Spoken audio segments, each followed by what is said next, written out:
The Lord has brought us to the last day of our conference. ఈ సభలకు సమావేశాలకు ఆఖరి సెషన్లో మనం ఉన్నాము. I want to express my gratitude to the assembly here for the privilege given to come and be honored by ministering God's word. ఇక్కడ ఉన్నటువంటి స్థానిక సంఘానికి, స్థానిక సంఘ పెద్దలకు నాకు ఇచ్చినటువంటి ఆహ్వానాన్ని అలాగే ఆధిక్యతను బట్టి వారికి కృతజ్ఞుడనై ఉన్నాను, వందనాలు చెల్లిస్తున్నాను. I was reminding you that we are living in a period of suffering and trouble. నిన్నటి మొన్నటి దినాన 2 దినాల వర్తమానాలలో మనము శ్రమలు, ఇబ్బందులు, కష్ట నష్టాలతో కూడిన సందర్భాల్లో మనం ఉన్నామని జ్ఞాపకం చేశాను. We were looking into God's word to see the reasons for suffering. శ్రమలకు, ఇబ్బందులకు ఉన్న ముఖ్యమైన కారణం ఏమిటి అనేది దైవ గ్రంథములో నుంచి మనం చూడగలిగాం. And this morning we are going to look at some more facts about suffering that the word of God teaches. దేవుని గ్రంథం మనకు బోధిస్తున్నటువంటి మరికొన్ని అంశాలు, శ్రమలను గురించి, బాధలను గురించినటువంటి వివరాలు గ్రంథములో మనం చూద్దాం. It is very important to have a biblical understanding of suffering. దైవికమైన లేక వాక్య సంబంధమైన అవగాహన మనం కలిగి ఉండడం అనేది చాలా అవసరం. In John 8:32 the Lord said, "You shall know the truth and the truth shall set you free." యోహాను సువార్తలో మనం చదువుతాము, మనము సత్యమును ఎరిగిన వారమైతే మనలను సర్వసత్యములోనికి నడిపించుట అనేటువంటి అంశం. The truth will set you free only if you know the truth. నీవు సత్యాన్ని ఎరిగినప్పుడు మాత్రమే సత్యము నిన్ను స్వతంత్రునిగా చేస్తుంది. So it is important for us to know what the word of God teaches about various aspects of suffering. అందుకనే దేవుని వాక్యం మనకు ఏం బోధిస్తుందో, శ్రమల గురించినటువంటి వివిధ అంశాలు ఏం మనకు తెలియజేస్తుందో తెలుసుకోవడం చాలా ప్రాముఖ్యం. We looked at the biblical reasons. Now we are going to look at some biblical truths concerning suffering. What does the Bible teach about suffering? ఇప్పటి వరకు మనం దైవ సంబంధమైన లేక లేఖన సత్యాన్ని అనుసరించినటువంటి కారణాలు తెలుసుకున్నాం. ఇప్పుడైతే మనం బైబిల్ సత్యాలు తెలుసుకోబోతున్నాం. The first thing I would like to say is God is the one who sets the course of our life. మొదటి మాట మనం గుర్తించవలసింది ఏమిటంటే, మన జీవిత విధానాన్ని, జీవనాన్ని దేవుడే నిర్ణయిస్తాడు. God directs us in certain ways. కొన్ని మార్గముల ద్వారా మనలను నడిపించడానికి దేవుడు నడిపిస్తాడు. Some of you have some great physical ailments. కొంతమందికి మీలో బాహ్యమైన, భౌతికమైన చాలా ఇబ్బందులు, అనారోగ్యాలు ఉండవచ్చు. Did you choose it? అది నువ్వు కావాలని కోరుకుంటావా? Did you want it? నీకు అది కోరిక ఉండాలని? Did you pray for it? అది కావాలని ఎవరైనా ప్రార్థన చేస్తారా? No, we don't want it. ఎవరు కూడా అలాంటి ఇబ్బందులు కొని కావాలని కోరి తెచ్చుకోరు. We don't want any trouble. We just want a trouble-free life. మనము శ్రమ లేకుండా, ఇబ్బంది లేకుండా ప్రశాంతమైన జీవితాన్ని కోరుకుంటామే తప్ప. But God directs the course of our life in such a way that sometimes we are faced with difficulties in life. దేవుడు మన యొక్క గమ్యాన్ని ఎలా తీర్చిదిద్దుతాడు అంటే, కొన్ని శ్రమల గుండా, ఇబ్బందుల గుండా, కష్టాల గుండా మనం ప్రయాణం చేసేటట్టుగా దేవుడే నడిపిస్తాడు. In Hebrews chapter 12 and verse 1 we read, "The race that is set before us." హెబ్రీయులకు రాసిన పత్రిక 12వ అధ్యాయం 1వ వచనంలో మన ఎదుట ఉంచబడిన పందెము అనేటువంటి మాటలు మనం చదువుతాం. The race that is set before us, that is designed before us. మన ఎదుట నిర్ణయించబడినటువంటి, ప్రణాళికగా సిద్ధము చేయబడినటువంటి పందెపు రంగం ఉంది. So who set that course? ఎవరు దాన్ని నిర్ణయించారు? Who is the one who sets the track through which we should run? A track లో, ఏ మార్గములో మనము ప్రయాణించాలి, పరిగెత్తాలి అనేది నిర్ణయించేది ఎవరు? Some of us have a very difficult track. కొంతమందికి చాలా ఇరుకు మార్గం, కష్టతరమైన మార్గం ఉంటుంది. Some may not have that much difficulty in the track. కొంతమందికి అంత కష్టం ఉండదు. But who sets the track? ఎవరు ఈ మార్గాన్ని నిర్దేశిస్తున్నారు? The race that is set before us by the Lord. మన ఎదుట ఉంచబడిన పందెము దేవుని చేత నిర్ణయించబడింది. It is the Lord who sets the course of our life. ప్రభువే మనకున్నటువంటి ఆ మార్గాన్ని నిర్దేశించి నిర్ణయించేవాడు. In Matthew chapter 14 మత్తయి సువార్త 14వ అధ్యాయంలో and verse 22 22వ వచనంలో we see the Lord Jesus telling the disciples, come on, let's go to the other side of the Sea of Galilee. ప్రభువైన యేసుక్రీస్తు వారు తన శిష్యులతో చెప్తున్నాడు, మనము గలిలయ అవతలి అద్దరికి వెళ్దాం రండి అంటున్నాడు. And there we read, he compelled them to go. ఖచ్చితంగా వారిని బలవంతం చేశాడు వెళ్ళడానికి. They did not choose to go. వారు వెళ్ళడానికి నిర్ణయించుకోలేదు. They did not say, come on, let's go to the other side. అవతల వైపుకి వెళదాం, ఆ ఒడ్డుకి వెళదామని శిష్యులు అనుకోలా. The Lord told them to go. The Lord compelled them to go. ప్రభువే ఖచ్చితంగా మీరు వెళ్ళండి అని బలవంత పెట్టాడు. Then what happened? తర్వాత ఏం జరిగింది? Great wind and waves. గొప్ప గాలి తుఫాను రేగింది. Who sent it? ఎవరు దాన్ని నిర్ణయించారు? The Lord. ప్రభువే. They did not choose to go. వారు వెళ్ళడానికి నిశ్చయించారు. That దేవుడే ఆ మార్గాన్ని వారికి నిర్ణయించి నిర్దేశించి చెప్పాడు. now the fact that the Lord that we follow the Lord's leading does not mean we will not have any difficulty in life. దేవుడు నిర్ణయించిన మార్గాన్ని మనం ప్రయాణం చేస్తుంటే మనకు ఎలాంటి ఇబ్బందులు కష్టాలు రావు అని కాదు దాని అర్థం. Why were the disciples faced with such a fearful thing? అంత భయంకరమైనటువంటి తుఫాను గాలి ఎందుకు వారు ఎదుర్కోవాల్సి వచ్చింది? Is it because they disobeyed the Lord and went their own way? వారు ఏమన్నా దేవుని మార్గాన్ని కాదని సొంత మార్గంలో వెళ్ళి అవిధేయత చూపించారా? No, they obeyed the Lord. In obedience to the Lord, they were crossing the sea. వారు దేవుని మాటకు ప్రభువు మాటకు లోబడ్డారు, విధేయులయ్యారు. ప్రభు చెప్పినట్టే వారు సముద్ర తీరాన్ని వెళ్తున్నారు. Even then trouble came. అయినప్పటికీ కూడా శ్రమ రానే వచ్చింది. Even when you live at the perfect center of God's will, live a godly life, still you can be faced with difficulties and trials in your life. దేవుని యొక్క చిత్తాన్ని చాలా జాగ్రత్తగా క్షుణ్ణంగా అర్థం చేసుకొని అనుసరిస్తున్నప్పటికీ కూడా దైవికమైన విధానాల్లో జీవిస్తున్నా కూడా శ్రమల గుండానే ప్రయాణం చేయవలసిన సందర్భాలు వస్తాయి. One of the most difficult scenarios in Israel's life was what happened at the shore of the Red Sea. ఎర్ర సముద్రము ఎదుటికి వచ్చినప్పుడు ఇశ్రాయేలు ప్రజలకు కలిగినటువంటి ఆ బాధ, ఆ శ్రమ మనకు తెలుసు. You read that in Exodus chapter 14. నిర్గమకాండ గ్రంథం 14వ అధ్యాయంలో మనం అది చదువుతాం. And verse 1 says, మొదటి వచనము నుండి చెప్తున్న మాట ఏమిటంటే, the Lord directed them or commanded them to camp by the side of the sea.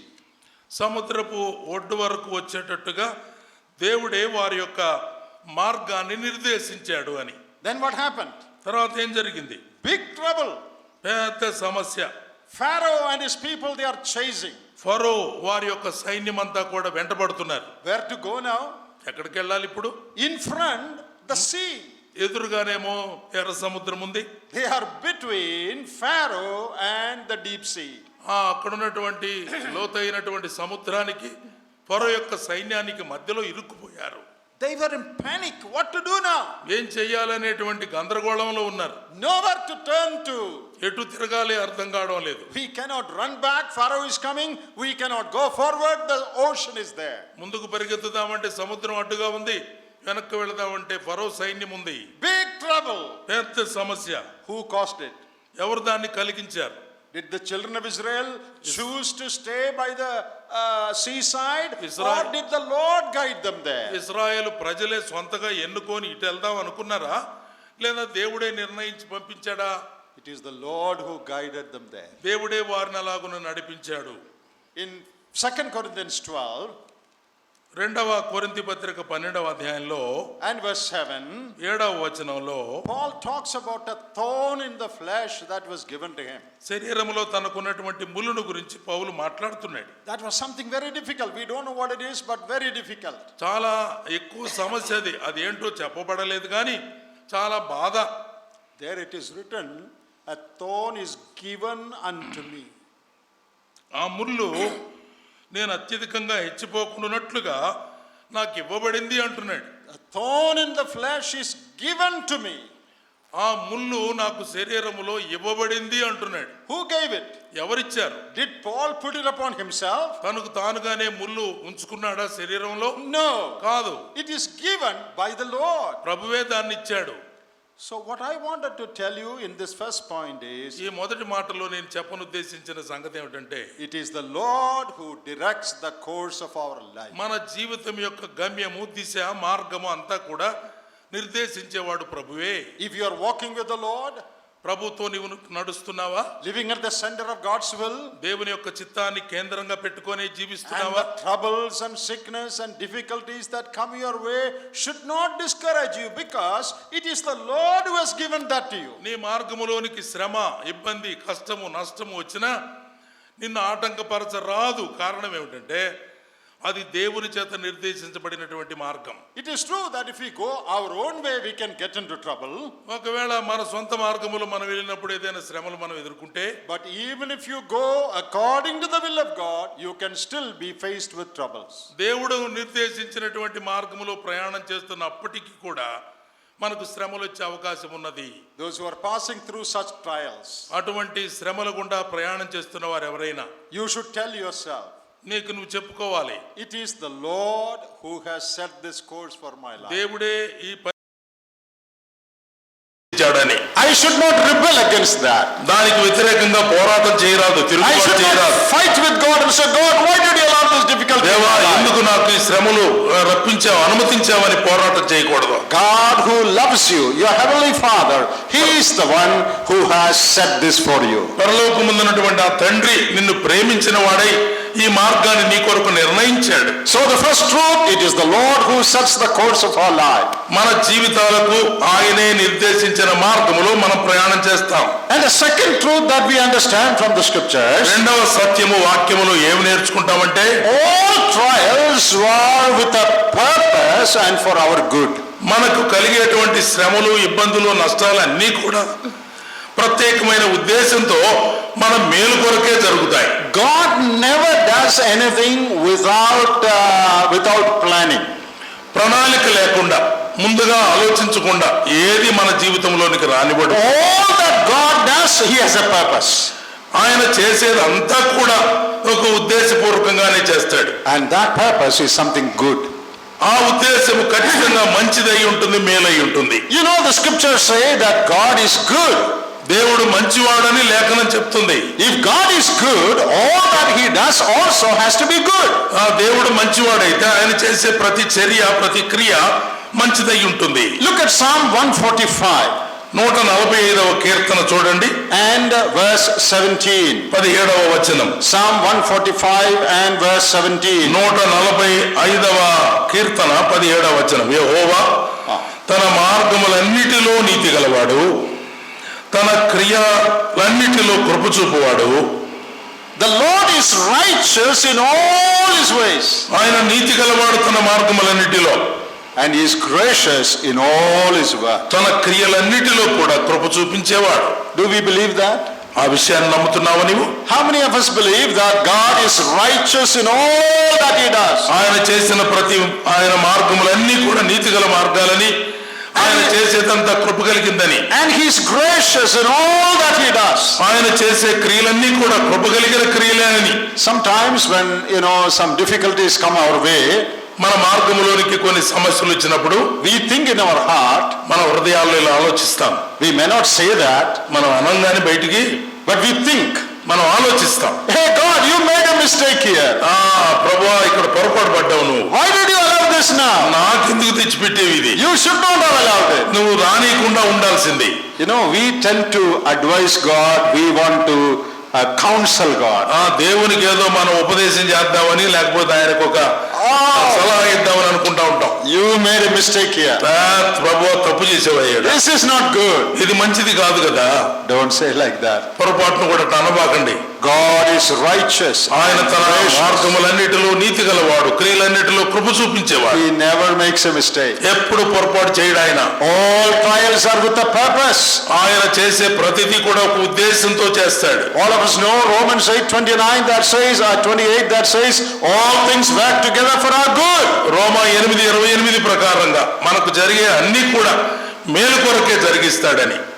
And if you believe this, ఆ మాట నువ్వు నమ్మగలిగితే, that everything God allows in my life, నా జీవితంలోనికి దేవుడు అనుమతించే ప్రతిదీ కూడా, as Romans 8:29 says, is to conform me to the image of his son. ఆయన కుమారుని యొక్క రూపంలోనికి, సారూప్యంలోనికి మనం మార్చబడడం కోసమే అవన్నీ జరిగిస్తాడు. If you believe this, you will praise the Lord and never complain. నీవు గాని ఈ సంగతి గ్రహించగలిగితే నిత్యము దేవుని స్తుతిస్తావే గాని, When our life is over, మన జీవితము ముగించబడినప్పుడు, when all the difficulties, trials, suffering, sickness over, మనకన్ని శ్రమలు, కష్టాలు, ఇబ్బందులు, అనారోగ్యం అంతా అయిపోయినప్పుడు, and when we stand before the judgment seat of Christ one day, ప్రభు అయిన యేసుక్రీస్తు వారి న్యాయపీఠం ఎదుట ఒక దినాన మనం నిలబడినప్పుడు, we will discover that God never made a single mistake in any of the trials he allowed in our life. మనం అక్కడ నిలిచినప్పుడు అర్థం చేసుకునే గొప్ప సత్యం ఏమిటంటే, ప్రభు అయిన దేవుడు మన జీవితంలో జరిగించిన ఏ శ్రమ, ఏ ఇబ్బంది, ఏ కష్టం కూడా మనకు నష్టానికి కాదు, ఆయన ఒక చిన్న పొరపాటు కూడా చేయలేదని. On that day when we look back at our earthly life, we will realize that every single trial he allowed was for our good. మనము అక్కడ నిలబడి ఒక్కసారి భూ సంబంధమైన జీవితాన్ని గురించి వెనక్కి తిరిగి చూస్తే, దేవుడు మన జీవితంలోనికి అనుమతించినటువంటి ఏ శ్రమ, ఏ ఇబ్బంది, ఏ అనారోగ్యం ఒక్కటి కూడా వృధాగా కాదు, ఉద్దేశపూర్వకంగా మేలు కొరకే జరిగించాడని. All that God does, he does with a purpose, and that too for our good. దేవుడు ఏది చేసినా కూడా మన మేలు కోసమే ఉద్దేశపూర్వకంగా చేస్తాడని నమ్మాలి. And a third truth connected to that, దానికి కలిసినటువంటి మూడవ సత్యం ఏమిటంటే, in trials God may have a purpose, but he may not explain that to us. దేవుడికి ఒక ఉద్దేశం ఉంటుంది కానీ దాన్ని మనకు వివరించడు.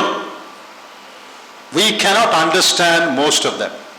అందులో ఆ ఉద్దేశం ఏమిటో మనలో చాలా మందికి చాలా వరకు అర్థమే కాదు.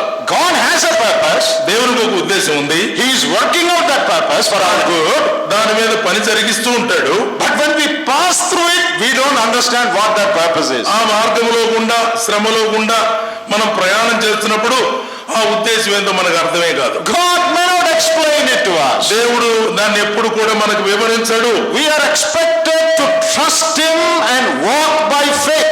విశ్వాసము ద్వారా ఆయనను నమ్మి ఇది నా మంచికే అని మనం ముందుకు సాగాలే తప్ప.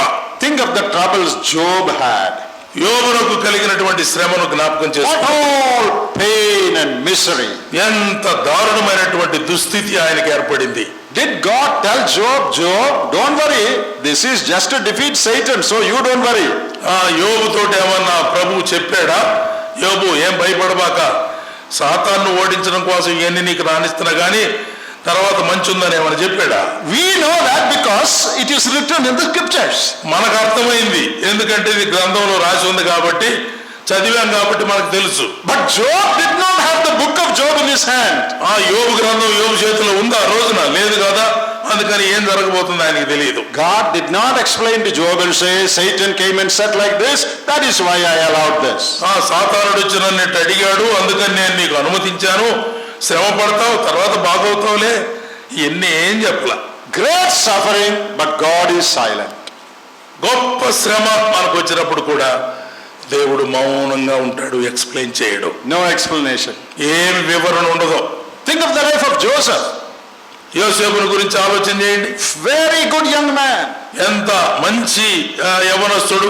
One of the best characters in the Bible. Bible గ్రంథంలో ఉన్నటువంటి అద్భుతమైన శ్రేష్టమైన characters. How his family hated him and sold him as a slave.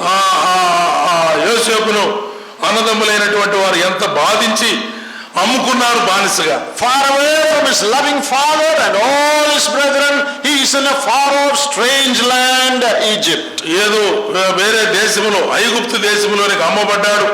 తండ్రి, కుటుంబం, అన్నదమ్ములు, తన వారందరూ దూరంగా ఉండిపోయారు. Slave in a house.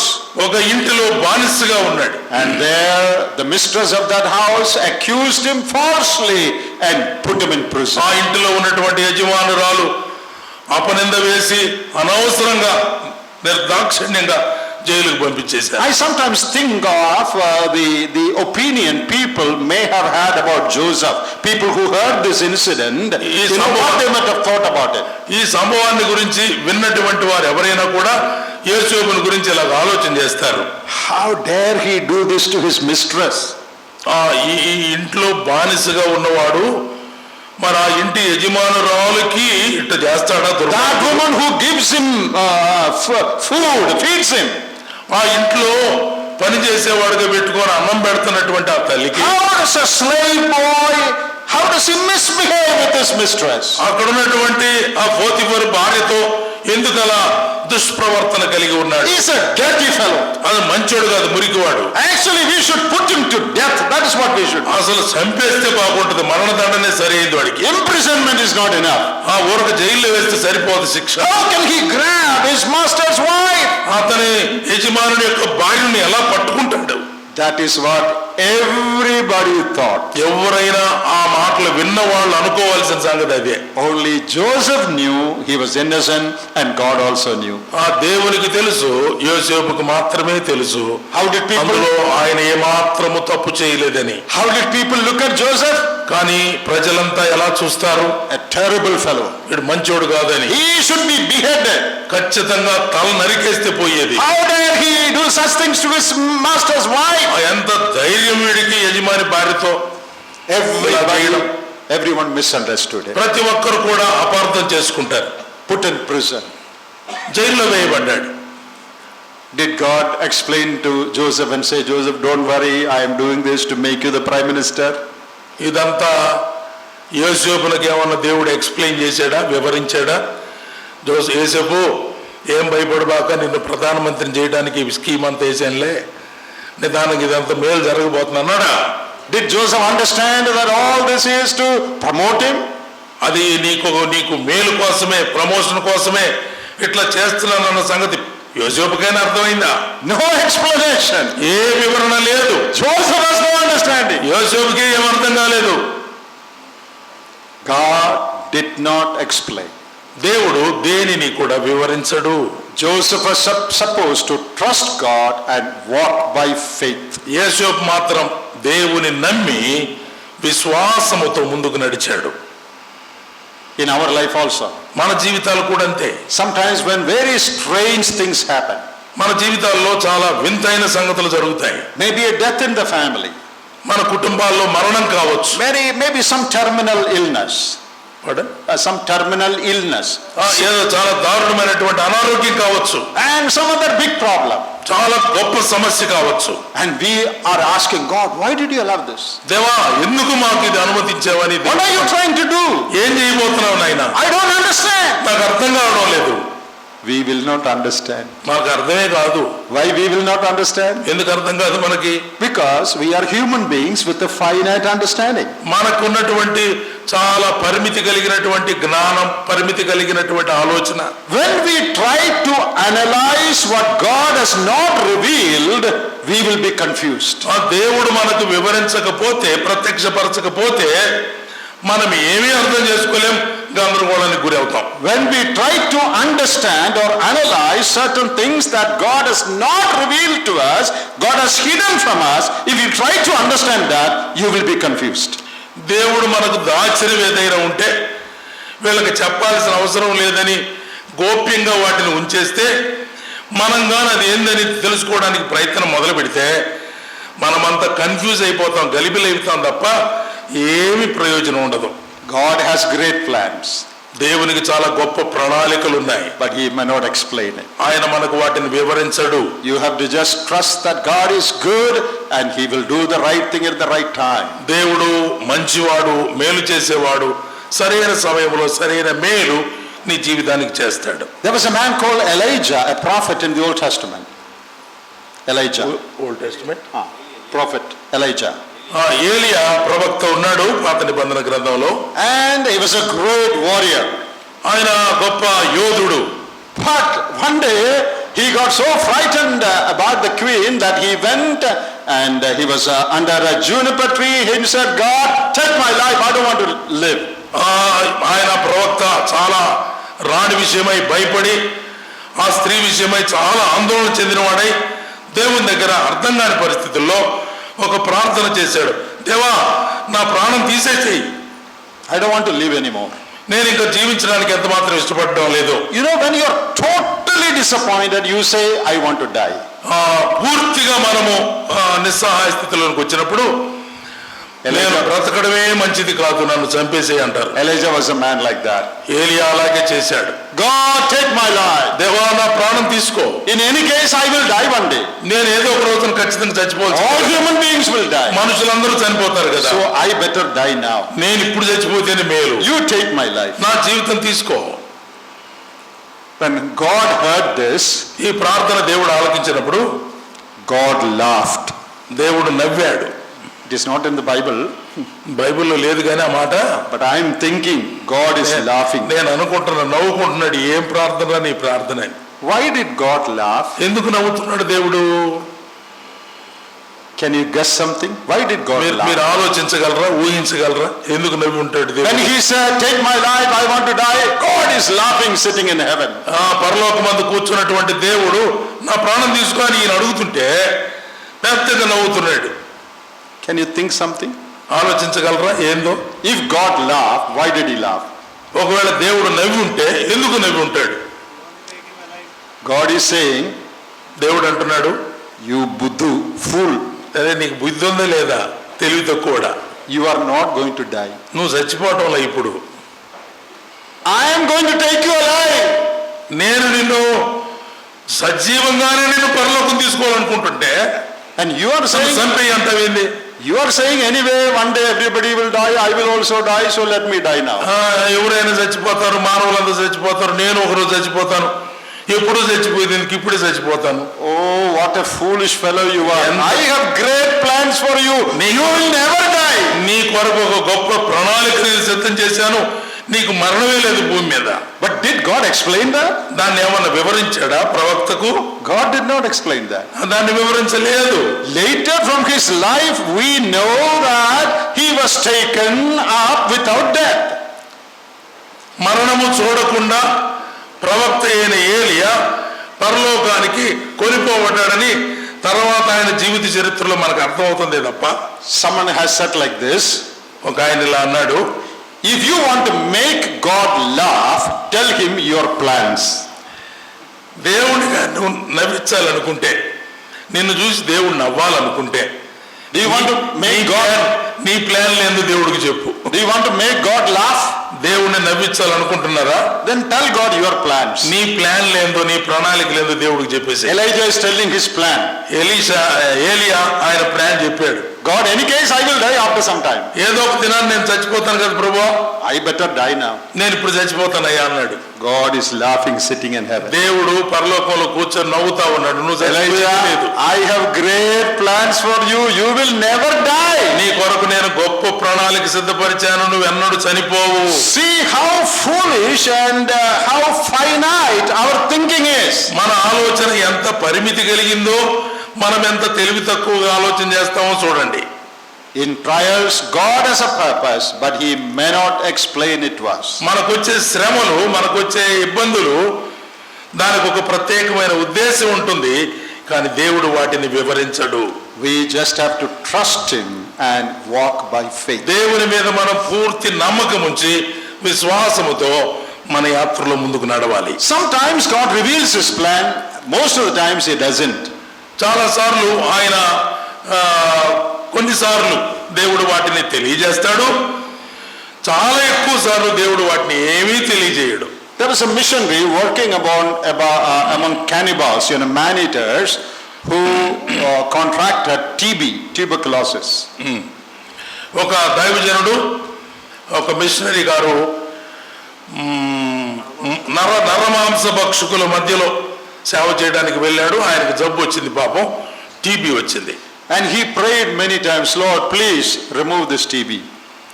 ఆయన ప్రార్థన చేశాడు, ప్రభువా ఈ టీబీ జబ్బుని నాకు తొలగించయ్యా అని. I am becoming leaner and leaner and leaner, coughing all the time.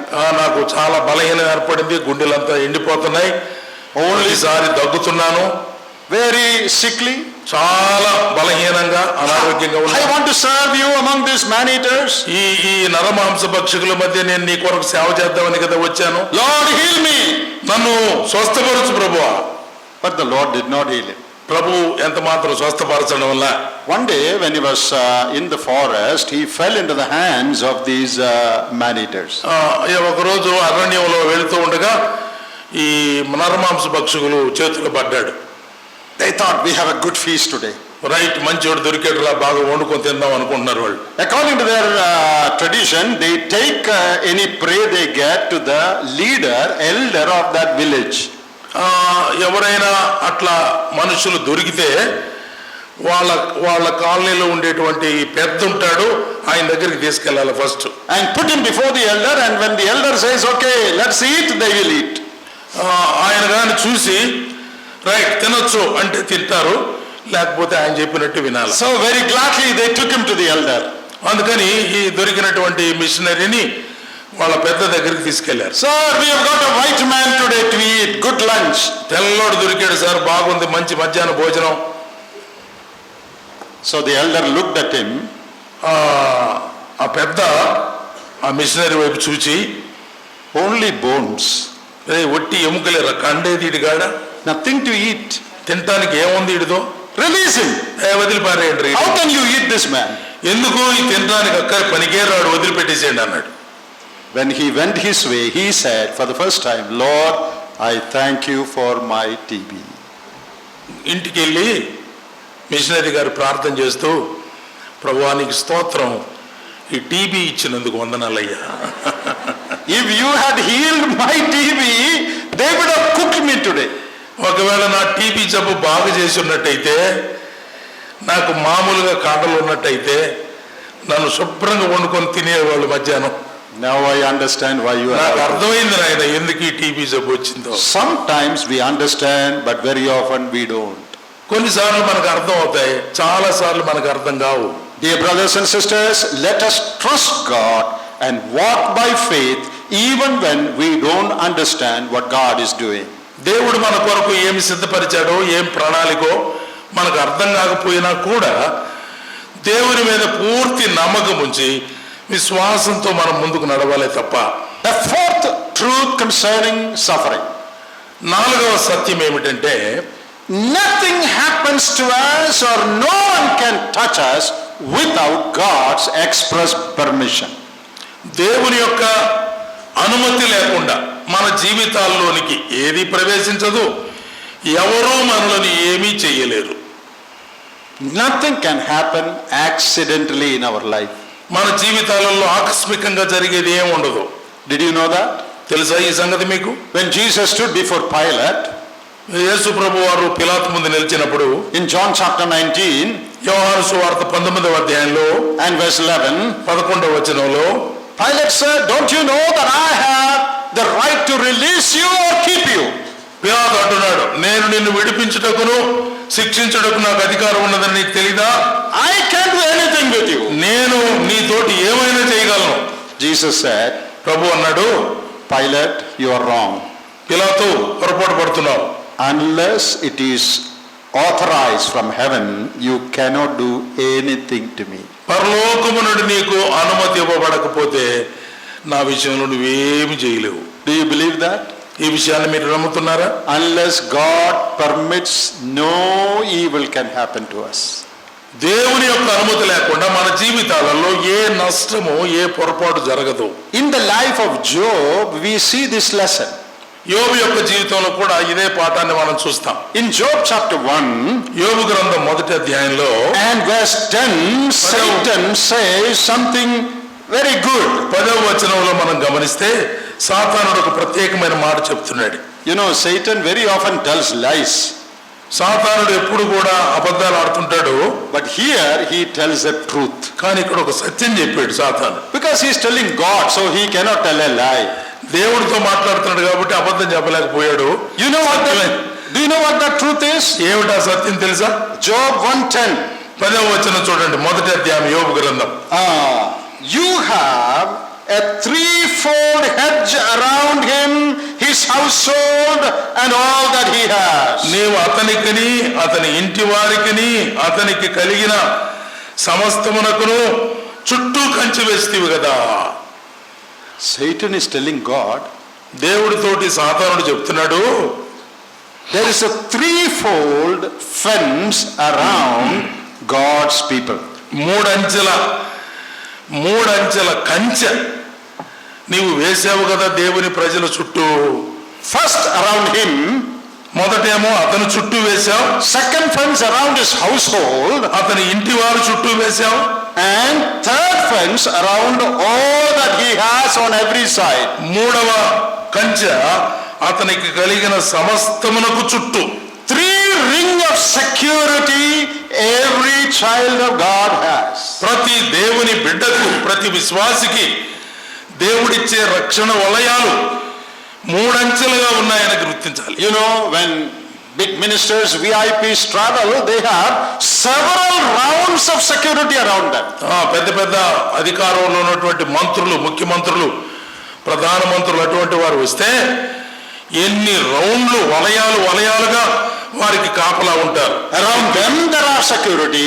ఎంత సెక్యూరిటీ ఉంటుందంటే, Then little away there is another security. ఒక రింగు తర్వాత మరి ఇంకొక రింగ్ ఉంటుంది. Again little far there is another ring of security. ఇంకొంచెం అవతలకు పోతే ఇంకొక రౌండ్ ఉంటుంది.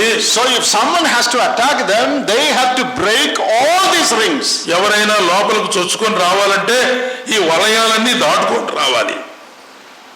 We also have a 3-ring security by God. దేవుని చేత మనకు 3 వలయాల భద్రత కల్పించబడింది. You are a VIP. నువ్వెంత VIP, very important person. In God's sight you are a VIP. దేవుని యొక్క దృష్టిలో నువ్వెంత విలువైన వాడవో, ఎంత ముఖ్యుడైన వ్యక్తివో గమనించు. 3 fence around you. నీ చుట్టూ 3 వలయాల భద్రత. Nobody can do anything to you unless God breaks or allows someone to break that fence. అదిగో నిన్ను తాకాలంటే, నీ దగ్గరకు వచ్చి ఎవరైనా ఏమైనా కీడు చేయాలంటే ఈ 3 వలయాల భద్రతలో నుంచి తప్పించుకోవాలి. అది కూడా దేవుడు అనుమతిస్తేనే. In Psalm 34 we read, the angel of the Lord encampeth around his children.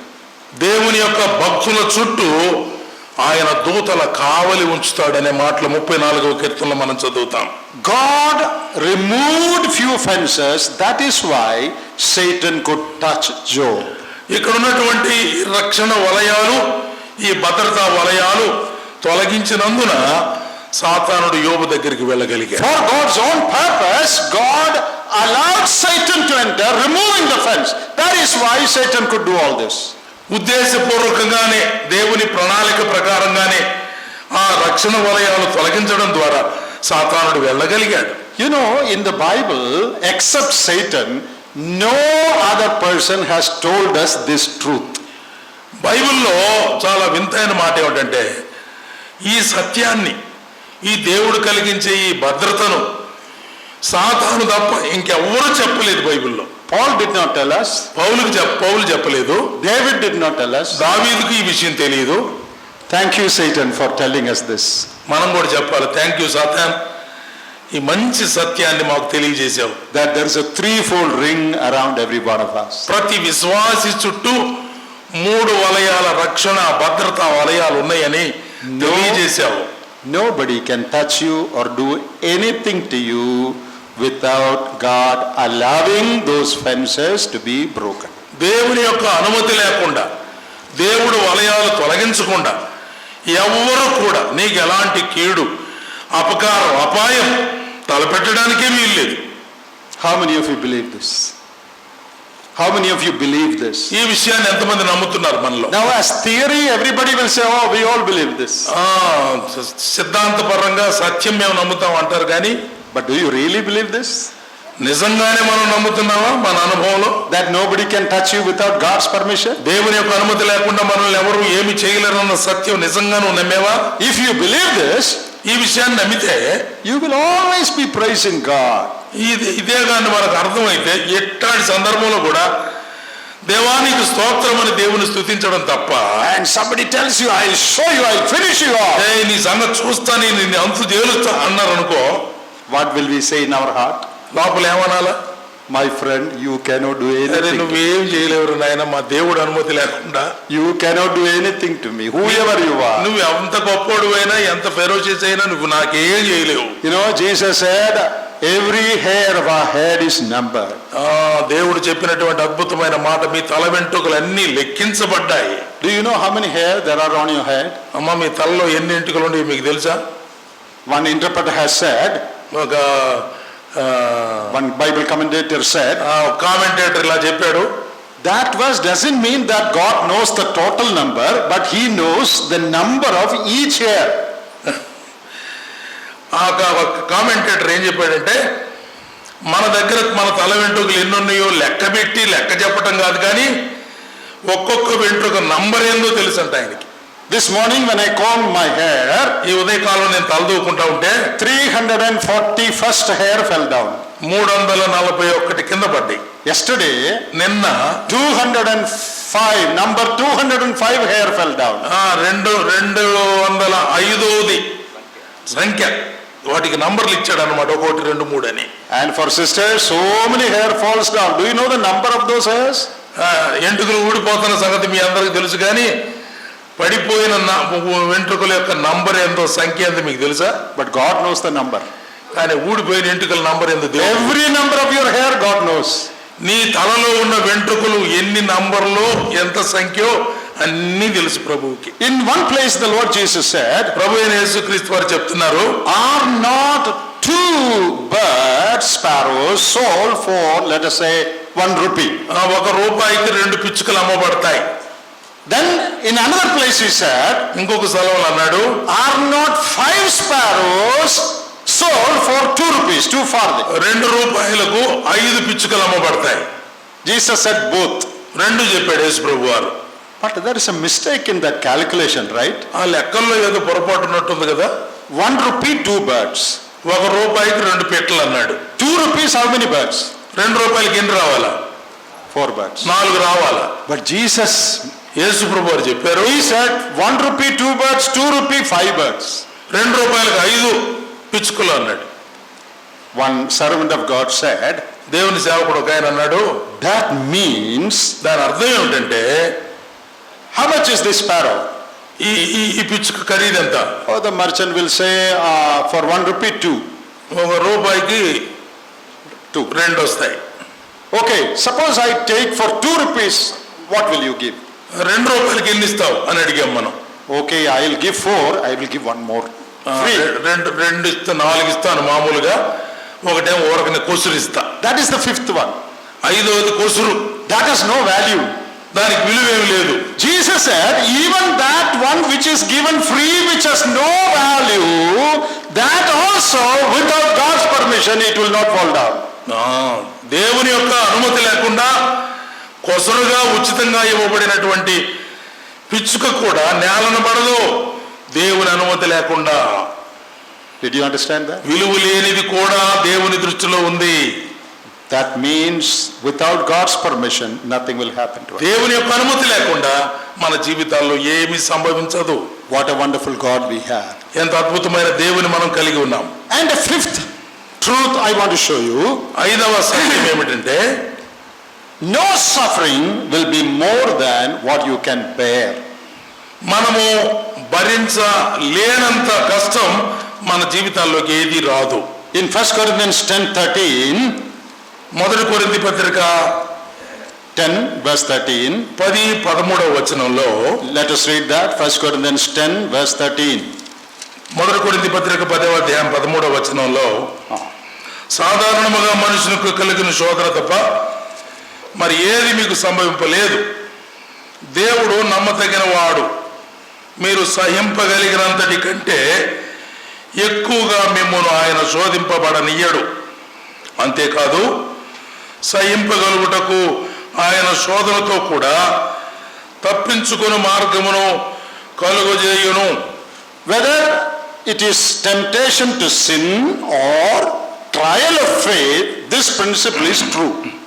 ఇక్కడ ఉన్నటువంటి సత్యం ఏమిటంటే, ఒకవేళ అది పాపమునకు కలిగే శోధనైనా కావచ్చు, లేదా మనలను క్రమశిక్షణ పరచడానికి అవసరమైన శోధనైనా కావచ్చు. God will never allow something to come to you that you cannot handle. నీవు భరింపలేనంత ఏది కూడా నీ మీదకి ప్రభువు రానివ్వడు. Will the schools give 10th class question paper to a 3 class child?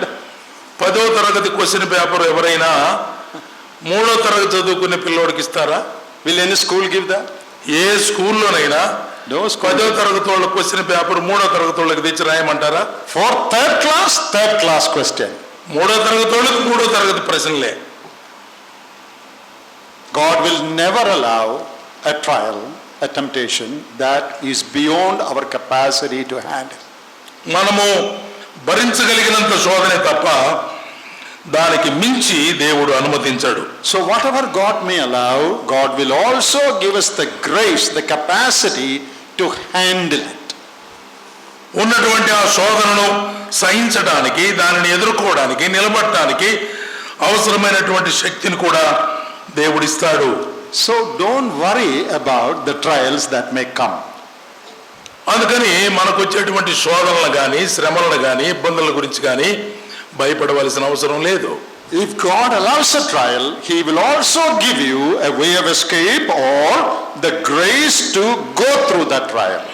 శ్రమలో గుండా వెళ్ళగలిగినటువంటి కృప నీకు అనుగ్రహిస్తాడు, లేదా దాన్ని తప్పించుకోగలిగిన మార్గము కూడా దేవుడే కలుగజేస్తాడు. In 2 Corinthians 12, Paul had a thorn.